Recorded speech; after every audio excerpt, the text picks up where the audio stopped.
Welcome back to city news.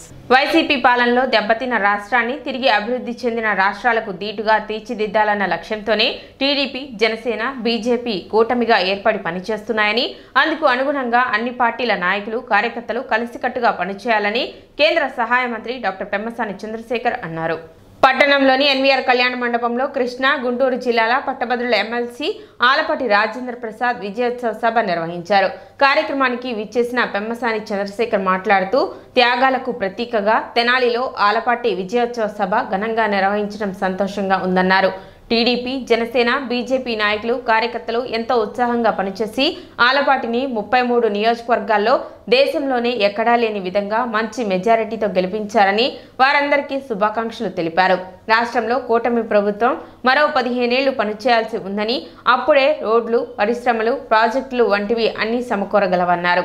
ముఖ్యమంత్రి చంద్రబాబు నాయుడు, ఉప ముఖ్యమంత్రి పవన్ కళ్యాణ్, బీజేపీ, నరేంద్ర మోడీలు రాష్ట్రాన్ని తీర్చిదిద్దాలన్న ఆశయంతో ఒక పార్టీగా, బలమైన శక్తిగా కూటమిని ఏర్పాటు చేశారని, దానికి ఎక్కడా కూడా విఘాతం కలగకుండా చూడాల్సిన బాధ్యత ప్రతి ఒక్కరిపై ఉందన్నారు.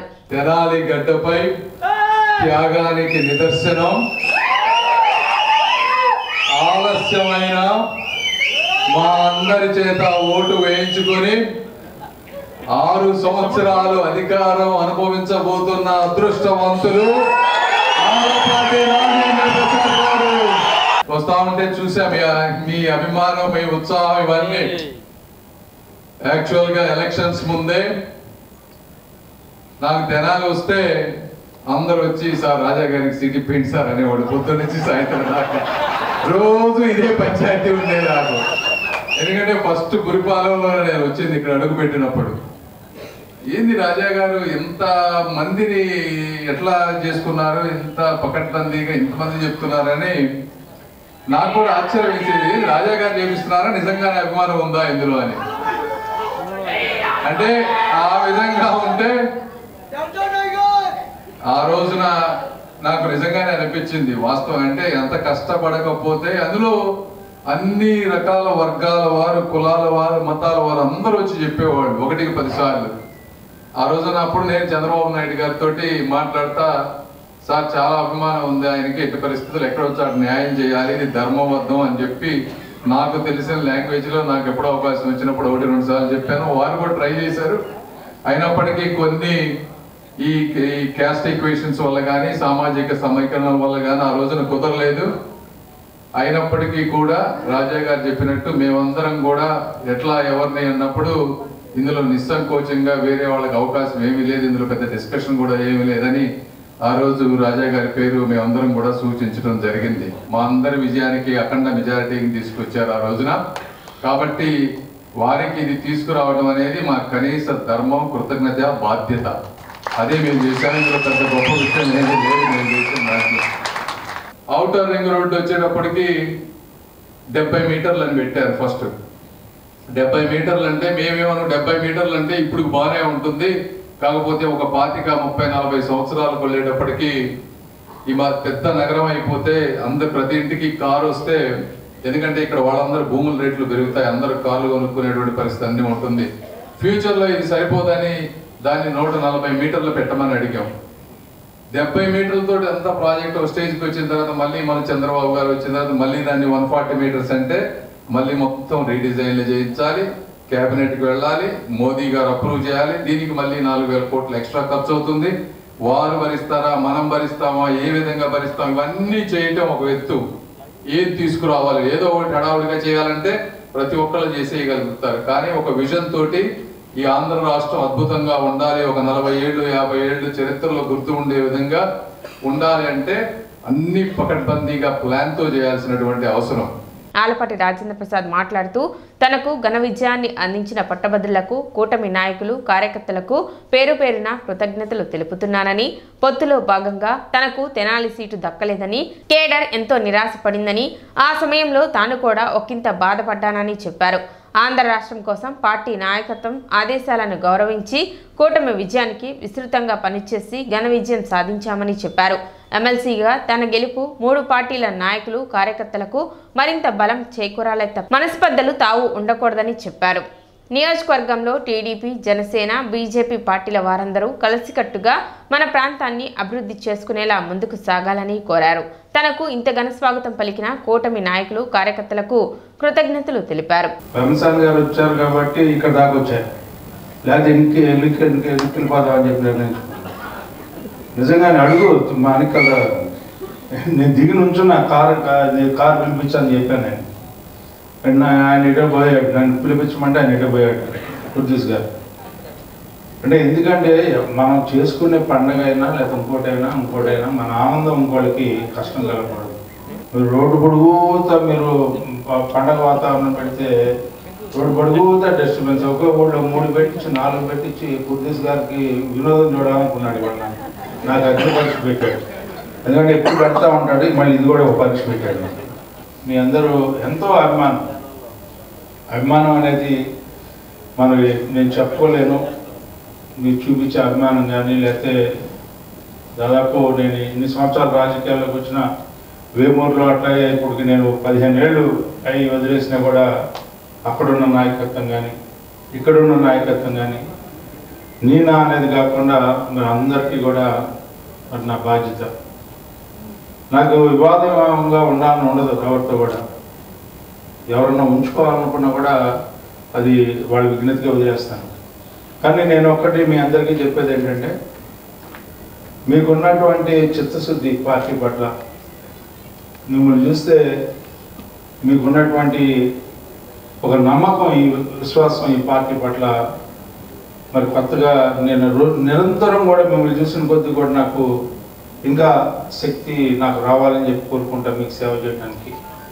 ఈ 6 ఏళ్ళు మిమ్మల్ని ఎక్కడ కూడా ఇబ్బంది పెట్టకుండా మీకున్న సమస్యల్ని పార్టీ పరంగా మన నాయకుడు కేంద్ర మంత్రి వర్యులు చంద్రశేఖర్ గారు, అదేవిధంగా మన పక్కనున్న మనకి ఏది అవసరం వచ్చినా మనం ఈ అన్నదమ్ములు ఉండే ఆనంద్, మరి వీళ్ళిద్దరి యొక్క నాయకత్వం, అదేవిధంగా జనసేన నాయకులు మనోహర్ గారు, అదేవిధంగా వాళ్ళకి అధికారం ఉన్నా లేకపోయినా ఇక్కడ బీజేపీ నాయకత్వంకి ఎవరికి ఏది అవసరమైనా కూడా మనందరం కూడా కలిసి పనిచేద్దాం. ఎక్కడ విభేదం లేకుండా ఉండాలి. మనందరి యొక్క కలయిక వల్ల అది party, Telugu Desam party, Janasena, BJP ముగ్గురు కూడా కలయిక వల్ల మనం అపారమైనటువంటి శక్తి సంపన్నులయ్యాం అనేది అందరూ కూడా గుర్తుపెట్టుకోవాల్సినటువంటి మొదటి అంశం. దానికి ఎక్కడ విఘాతం కలగకుండా మనం చూసుకోవాల్సిన అవసరం ఉంది. సమాజ శ్రేయస్సు కోరి సమాజం ముందుకు నడవాలంటే ఈ రోజున ఈ త్రయం కలిసి నడుచుకోవాల్సిందే. ఆ రకంగా మనం ప్రగతి సాధించుకోవాలి. ఎందుకంటే ఈ రోజున కేంద్రం యొక్క సహకారం ఉండాలి. ఇక్కడ వీళ్ళిద్దరి యొక్క జోడి నాయకత్వంలో మనందరం కూడా సమర్థవంతంగా పనిచేయాల్సినటువంటి అవసరం. నేను మీ అందరికీ విజ్ఞప్తి చేసేది, పెద్దల సహకారంతో మనకి ఏదైతే మనకు సమస్యలు ఉన్నాయో ఆ సమస్యలను పరిష్కరించుకుందాం. ఎక్కడ కూడా విభేదాలకి తావు లేకుండా మనం కారకులు కాకూడదు. దేనికి కూడా అది గుర్తుపెట్టుకోండి. మనం ఏదైతే చూపించుకోకూడదు అది కూడా గుర్తుపెట్టుకోవాలి. మనం మార్గదర్శకులుగా ఉన్నామనే భావన మనం ఏ రకంగా ఈ రోజున ఎన్నికల్లో మనం పనిచేసి గెలుపుకి కారణమయ్యాము. మనం ఈ రోజున మరలా మనకేదో అధికారం వచ్చిందని చెప్పి వేరే రకమైన ఆలోచనలు ఎక్కడన్నా చేసినట్టు కానీ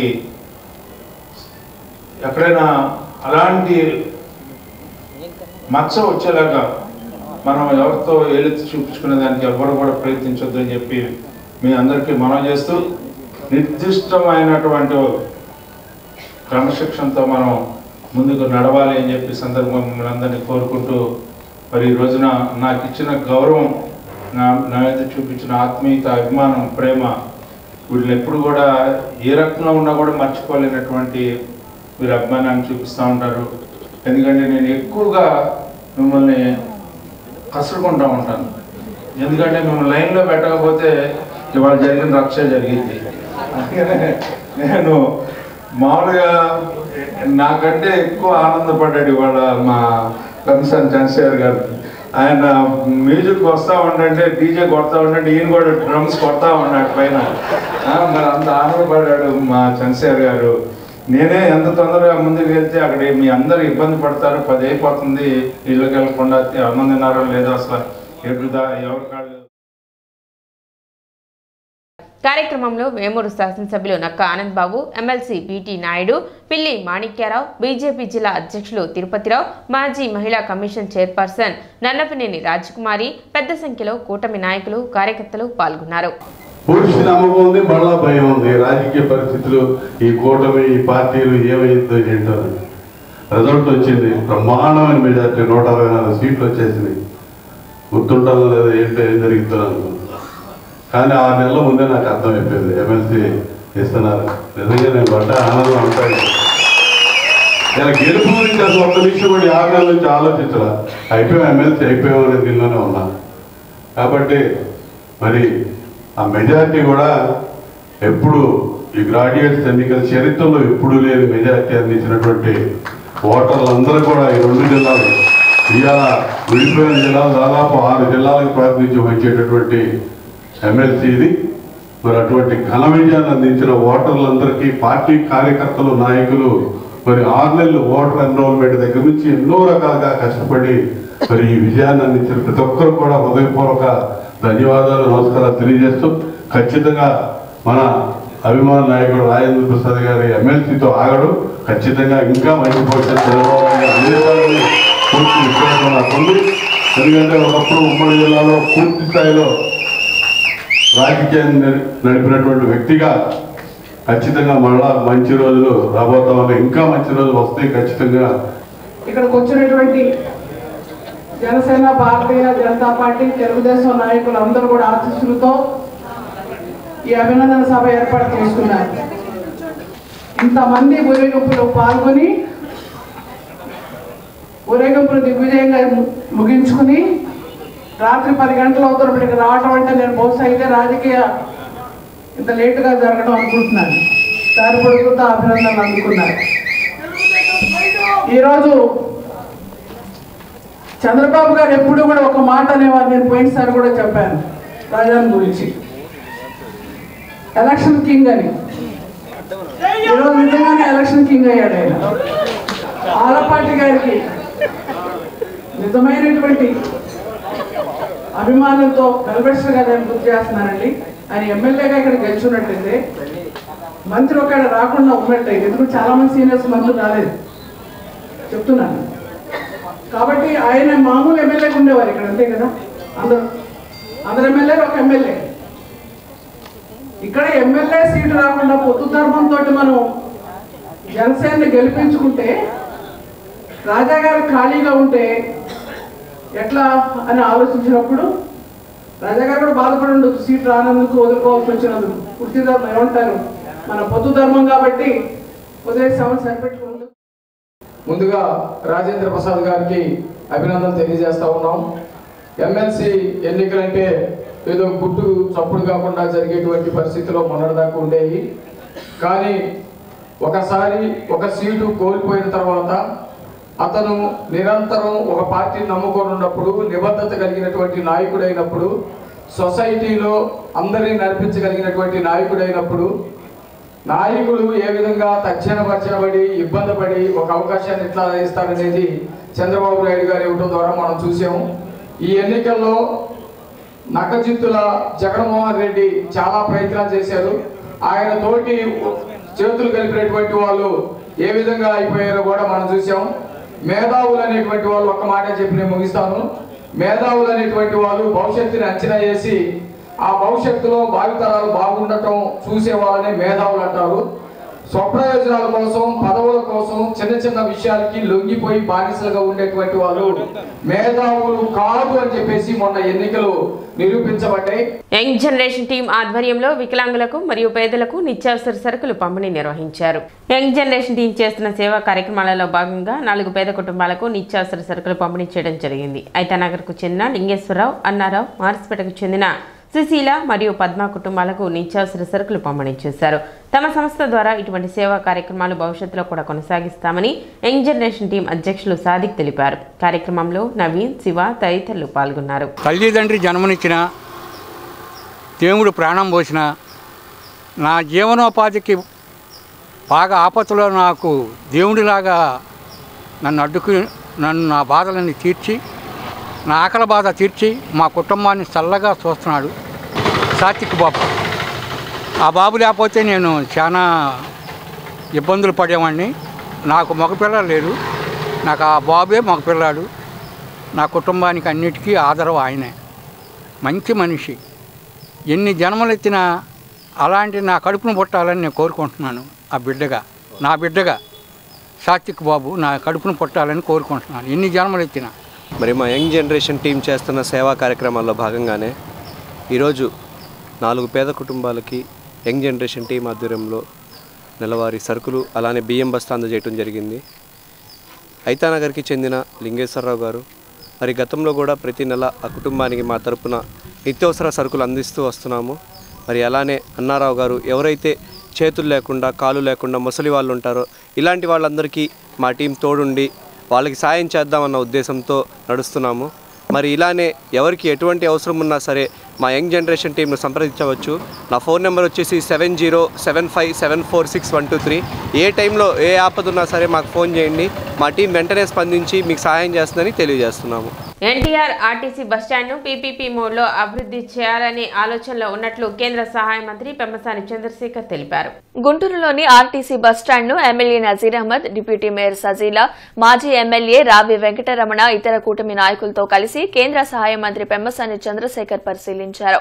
ప్రయాణికులకు అందుతున్న మౌలిక వస్తువులపై ఆరా తీశారు. దాదాపు 20 ఎకరాల్లో ఉన్న ఆర్టీసీ బస్టాండ్లో ఖాళీగా ఉన్న స్థలాన్ని సద్వినియోగం చేసుకోవాల్సిన అవసరం ఉందని పెమ్మసాని తెలిపారు. త్వరలోనే కేంద్రం నుంచి 100 ఈవీ బస్సులు గుంటూరు ఆర్టీసీ బస్ డిపోకి వస్తాయని, వాటి కోసం ఛార్జింగ్ స్టేషన్లు, డిపోలను ఏర్పాటు చేయాల్సిన అవసరం ఉందన్నారు.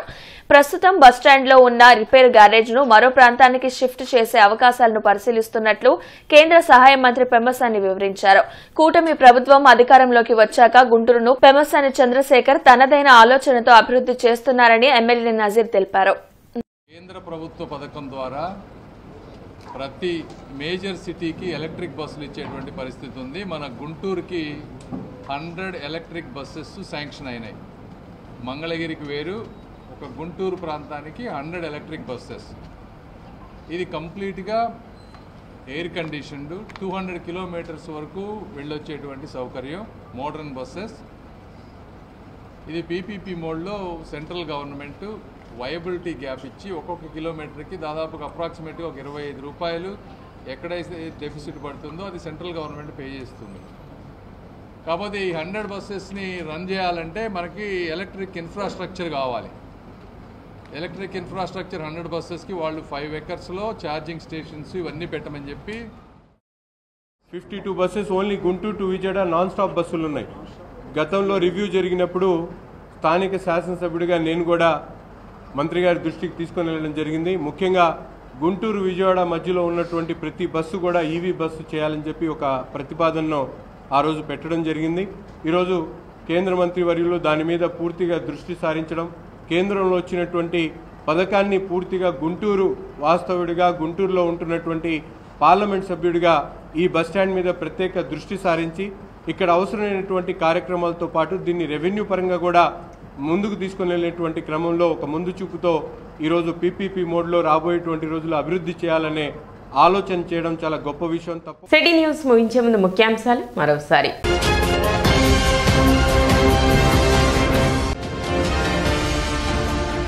తెనాలిలో ఎమ్మెల్సీ ఆలపాటి రాజేంద్ర ప్రసాద్ కు ఘన స్వాగతం పలికిన కూటమి శ్రేణులు.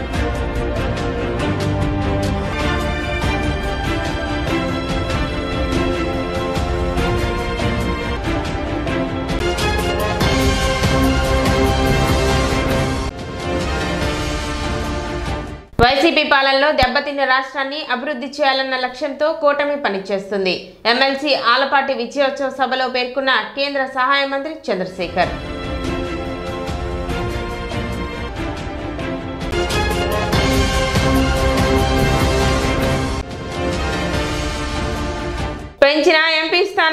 రేషియో ప్రకారం ఆంధ్రప్రదేశ్కు ఎంపీ స్థానాలు పెంచాలి.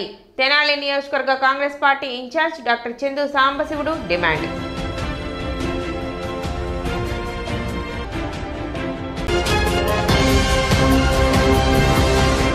సిటీ న్యూస్ ఇంతటితో సమాప్తం. నమస్కారం.